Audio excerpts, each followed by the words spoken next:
नमस्कार, मैं Deepak Sharma one India news से। कर्ज लेकर घी पीना चाहती है प्रदेश सरकार, यह आरोप लगाते हुए नेता प्रतिपक्ष उमंग सिगार ने कहा। सतना पहुंचे नेता प्रतिपक्ष उमंग सिगार पत्रकार वार्ता करते हुए कहा कि प्रदेश में सत्तारूढ़ भाजपा सरकार कर्ज लेकर घी पीना चाहती, आम आदमी की जेब से इसकी भरपाई हो रही है।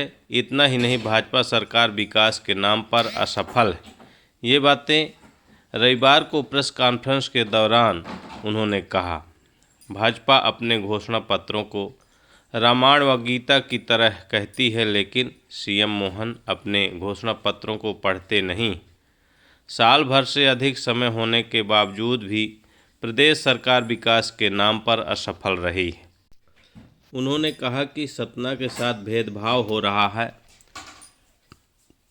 सतना के साथ सरकार ऐसा क्यों भेदभाव कर रही है? सतना की हवाई पट्टी छोटी कर दी गई, वहीं मेडिकल कॉलेज में प्रस्तावित कैंसर यूनिट को खत्म करने की बात सामने आ रही। भाजपा की सरकार जनता के स्वास्थ्य के साथ खिलवाड़ कर रही। अगर यहाँ के लोगों को कैंसर यूनिट का लाभ नहीं मिला तो उन्हें महानगरों के चक्कर काटने व अधिक पैसे खर्च करने पड़ेंगे। कैंसर यूनिट की मांग को लेकर पूरे सतना के लोगों को मांग करनी चाहिए। कांग्रेस पार्टी भी सदन में इस मुद्दे को प्रमुखता से उठाएगी।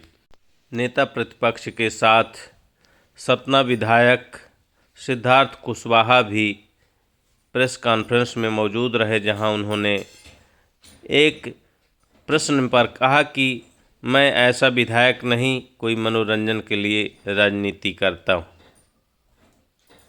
शहर में कांग्रेस विधायक के गायब होने के पोस्टर और मेडिकल कॉलेज की चुप्पी को लेकर उन्होंने एक सवाल में कहा कि मैं मनोरंजन के लिए राजनीति नहीं करता, 24 घंटे शहर में उपलब्ध रहता हूं। कमलनाथ सरकार के समय ही मेडिकल कॉलेज की पहली किस्त जारी हुई थी, जिसके बाद ही ठेकेदारों ने काम शुरू किया था। उन्होंने बताया कि धान घोटाला, सतना की सरकारी स्कूल में छात्रों की कमज़ोर उपस्थिति, कोल समाज का विवाह सम्मेलन उनकी संस्कृति के अनुसार करने, बाण सागर योजना 7 साल से बंद होने के मुद्दे रखे हैं। बरगी का पानी भी समय पर नहीं क्षेत्र में आ रहा है। इस मुद्दे को लेकर भी उन्होंने प्रेस कॉन्फ्रेंस में कई ऐसे मुद्दों पर बात की। प्रेस कॉन्फ्रेंस में पूर्व मंत्री सचिन यादव, कांग्रेस शहर अध्यक्ष मकसूद अहमद, पूर्व मंत्री सईद अहमद, पूर्व जिला पंचायत उपाध्यक्ष रश्मि पटेल, रामपुर विधानसभा के प्रत्याशी रामशंकर पयासी के अलावा कई ऐसे कांग्रेस के वरिष्ठ नेता प्रेस कॉन्फ्रेंस में मौजूद रहे। कांग्रेस पक्ष की ओर से मेरे साथी विधायक सभी लोगों ने हमने पहल करी। हमने शुरुआत में एक खरगोन जिले की महेश्वर तहसील की एक बालिका को दिया, एक मेरी विधानसभा कंदवानी में दिया। जब सरकार जागी, मुख्यमंत्री जी जापान से सबसे पहले आते हैं तो तत्काल उतरते, दूसरे दिन 50 इवेंट करते, 50 स्कूटी को लेके बाकी प्रमाण पत्र बांट दिए।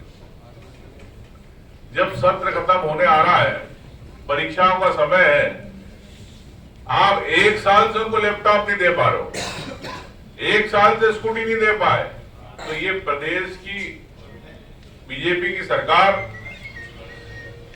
उन छात्रों के विरोधी है जो उनको सपने तो दिखाती है। लेकिन मैं मानता हूं कि वो छात्र हमारे प्रदेश का भविष्य है, उनके साथ राजनीतिक रूप से बातें नहीं होना चाहिए। उनको कोई भी हो, वो प्रदेश का भविष्य है, कोई डिप्टी कलेक्टर बनेगा, तहसीलदार बनेगा, कोई डीआई बनेगा, उसको हमें प्रोत्साहित करना चाहिए। प्रोत्साहित उसकी योजनाएं रहती है। आज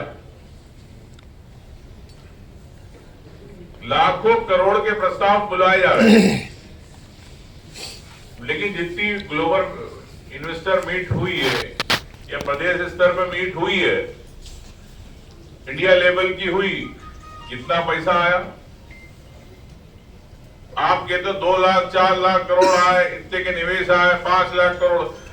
कम से कम 10 से ज्यादा इन्वेस्टर मीट हो चुकी है। अगर आज प्रदेश में अगर 5 लाख, 10 लाख, 15 लाख करोड़ रुपए आता तो मध्य प्रदेश आत्मनिर्भर होता, युवाओं को नौकरी मिलती और निश्चित तौर से आज जो प्रदेश पूरा कर्जे में डूबा है, मैं तो कह सकता हूं इस बात को, कर्जा लेके विकास कर रहे, तो कर्जे का विकास है ये। और आपकी जेब से, आम जनता की जेब से पैसा निकाला जा रहा। आपसे जो टैक्स वसूली की जाती है, जो बिजली बिल के माध्यम से, जीएसटी के माध्यम से, पेट्रोल डीजल के माध्यम से, उसी से विकास।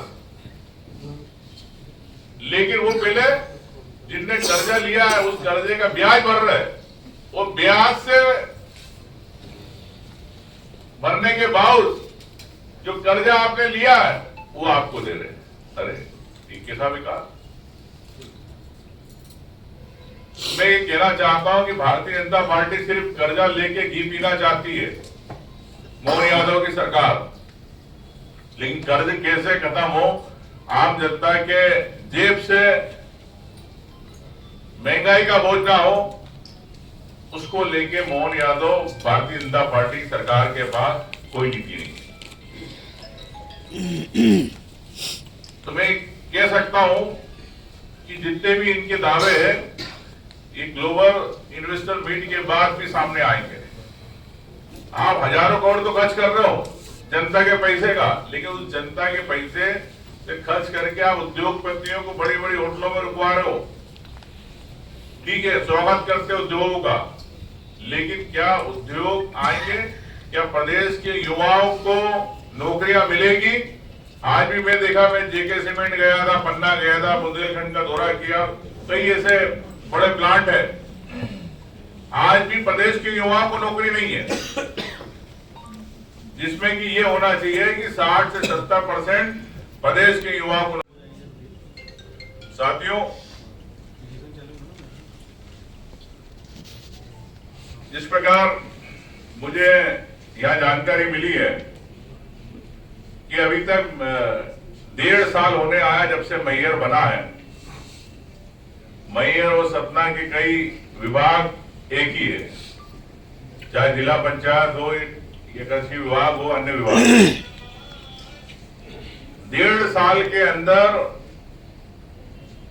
चुनाव के लिए आपने लाभ के लिए जिला तो बना दिया, लेकिन मेयर के लोगों को कब, वो सपना के लोगों के लिए विभाग का विभाजन कब होगा, ताकि मेयर के लोग भटके नहीं।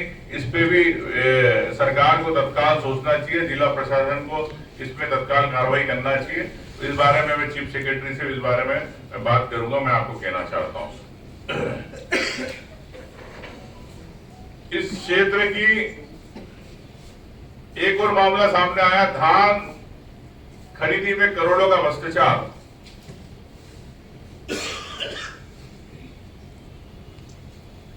जो बोरी के अंदर आपको जितना धान लेना है, गेहूं लेना है, 40 किलो 580 ग्राम, आप ले रहे हो 41 किलो। ये 200-400 ग्राम 1 किलो, ये क्यों लिया जा रहा है? और जब सरकार आपको बोरी का पैसा दे रही है, आपको हमाली का पैसा दे रही है, तो किसान से 20 रुपए 10 रुपए आप अलग से क्यों वसूल रहे? तो मेरे इसे संज्ञान में आया है कि यहाँ पर एक बड़ा घोटाला हुआ है, जिसकी भी मैं सरकार से कहूंगा तत्काल इस पर जांच होना चाहिए। और मैं भी इस बारे में विधानसभा में, इस बारे में हम विधायकों की ओर से ही प्रश्न उठेगा, मैं आपको जानकारी मिलाना चाहता हूँ।